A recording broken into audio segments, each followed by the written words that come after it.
Ya, dari Paulus, Silwanus, dan Timotius kepada jemaat orang-orang Tesalonika yang di dalam Allah Bapa dan di dalam Tuhan Yesus Kristus, kasih karunia dan damai sejahtera menyertai kamu. Nah, tiga-tiga laki semua loh. Iya. Timotius, Silas, dan Paulus. Silwanus ya. Silwanus. Itu laki semuanya. Iya. Sekarang ayat yang ke-7 pasal 2 sampai ayat 12 nanti. Tetapi kami berlaku ramah di antara kamu, sama seperti seorang ibu mengasuh dan merawati anaknya. Nah, cukup sampai situ dulu.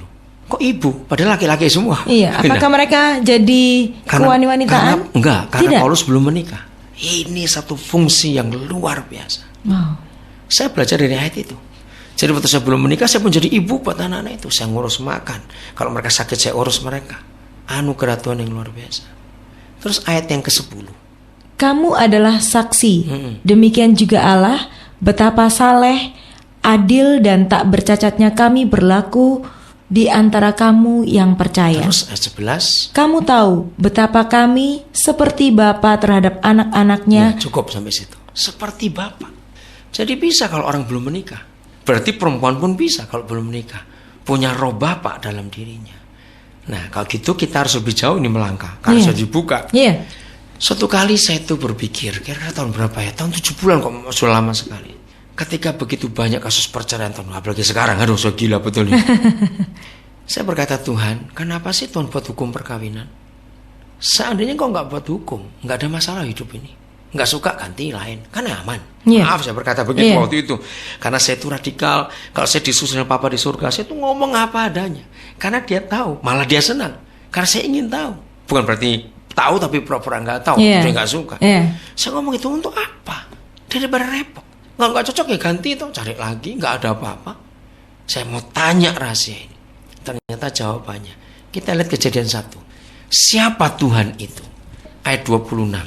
Jelas sekali. Berfirmanlah Allah, baiklah kita menjadikan manusia menurut gambar dan rupa kita, supaya mereka berkuasa atas ikan-ikan di laut dan burung-burung di udara, dan atas ternak dan atas seluruh bumi, dan atas segala binatang melata yang merayap di bumi. Nah, kata ini, berfirmanlah Yahweh, baiklah kita. Loh, kok kita? Berapa Tuhan kita? Kenapa ada kata kita? Kenapa nggak baiklah aku? Iya. Supaya kita. Nah, kata ini. Ternyata manusia itu bukan diciptakan, tapi dijadikan. Manusia dijadikan. Iya, baiklah kita menjadikan manusia yang seperti kita. Apa bedanya dengan diciptakan ini ini, Pak pertanyaan Daniel? bagus. Semua yang ada di alam semesta diciptakan. Dari ayat 3 pasal 1, Tuhan menciptakan langit dan bumi. Ayat 3 menciptakan terang. Terus seterusnya. Ternyata kata menjadikan itu ada unsur melahirkan. Nah, kalau melahirkan nggak bisa sendiri dong. Iya. Harus ada 2 orang. Saya malah bingung waktu itu. Ya terus siapa 2 orang itu, kan aneh. Ayat 27. Kejadian 1 ayat yang ke-27. Maka Allah menciptakan manusia itu menurut gambarnya. Menurut gambar Allah diciptakannya dia, laki-laki dan perempuan diciptakannya mereka. Jelas. Manusia buat Bapak Yahweh itu adalah gambar dia. Betul ya? Kita ragu-ragu. Nah, yang dijadikan oleh Bapak Yahweh itu laki-laki dan perempuan. Di sekolah minggu kita diajar, bahkan dalam gereja pun diajar, Tuhan itu laki-laki karena Bapa kami dalam surga. Iya. Tapi kalau dia cuma laki saja, padahal perempuan juga gambar dia. Lah, terus Tuhan itu apa? Wah, saya senang diskusi hari itu dengan Papa. Ini tahun 7 bulan akhir. Ternyata Papa Tuhan itu bukan laki dan perempuan secara gender, tetapi dia itu Papa dan Mama. Untuk menggambarkan dia itu Papa, dia jadikan laki-laki. Untuk menggambarkan dia itu Mama, dia jadikan perempuan. Di Ulangan pasal 32, itu ada ayat yang berkata, bahwa engkau telah melupakan gunung batu yang memperanakan engkau, dan Tuhan yang melahirkan engkau telah kau tinggalkan. Nah, kalau kita lihat ayat itu, saya lupa di ayat berapa ya, Ulangan 32. Nah, kalau dia yang melahirkan kita, ayo, dia laki perempuan gitu. Dia itu perempuan, Papa, nah itulah. Terus juga di Yesaya 49, saya ingat 49 ayat yang ke-16. Dikatakan begini, kalau ada seorang ibu yang bisa melupakan anak yang dilahirkannya, tapi aku gak akan melupakan engkau. Berarti kalau dia menggambarkan dirinya ada ibu dan dia tidak, berarti memang dia itu ibu dan bapak sekaligus. Jadi kekasih-kekasih Tuhan, ketika dia menyatakan dirinya kepada dunia dengan kata kita, ternyata Tuhan itu papa dan mama.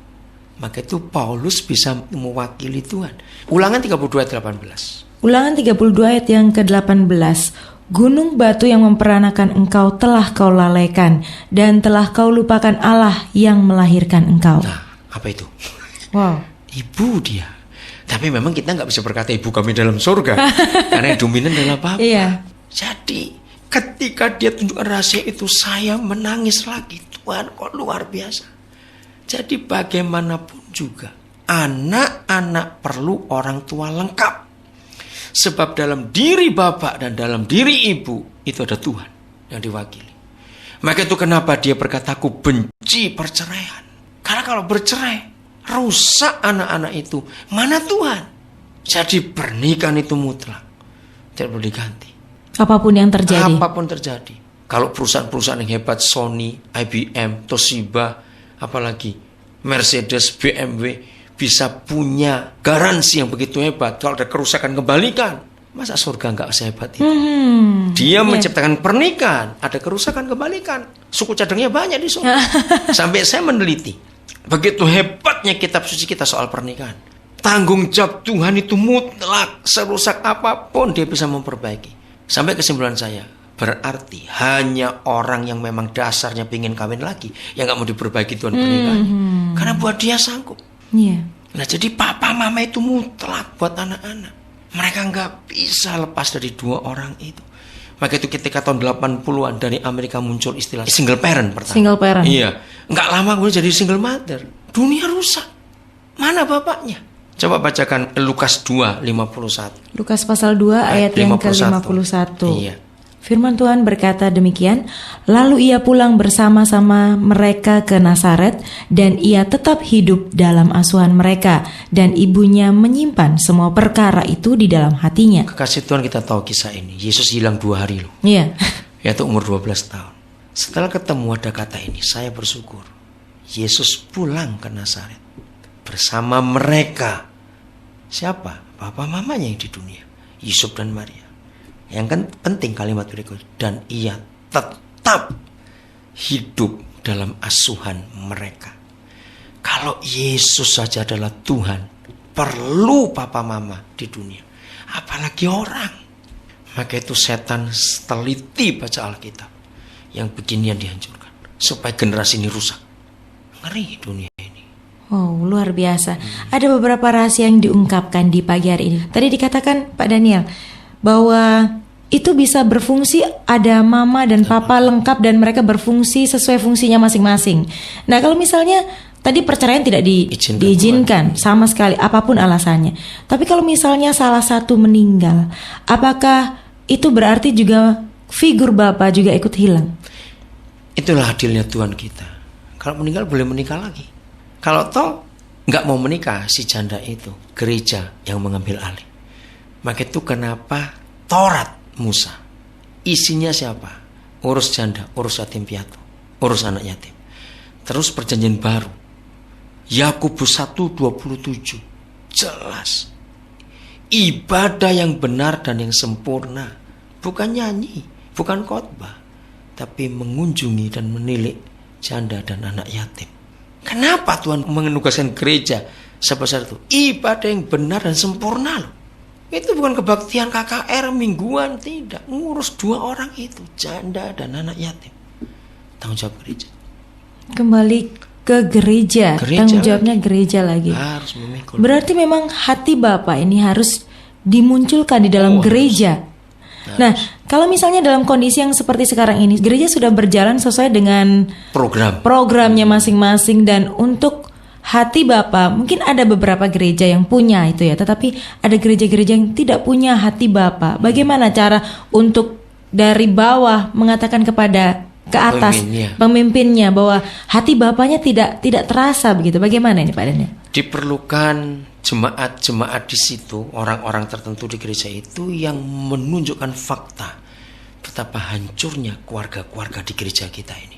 Tunjukkan pada para pemimpin.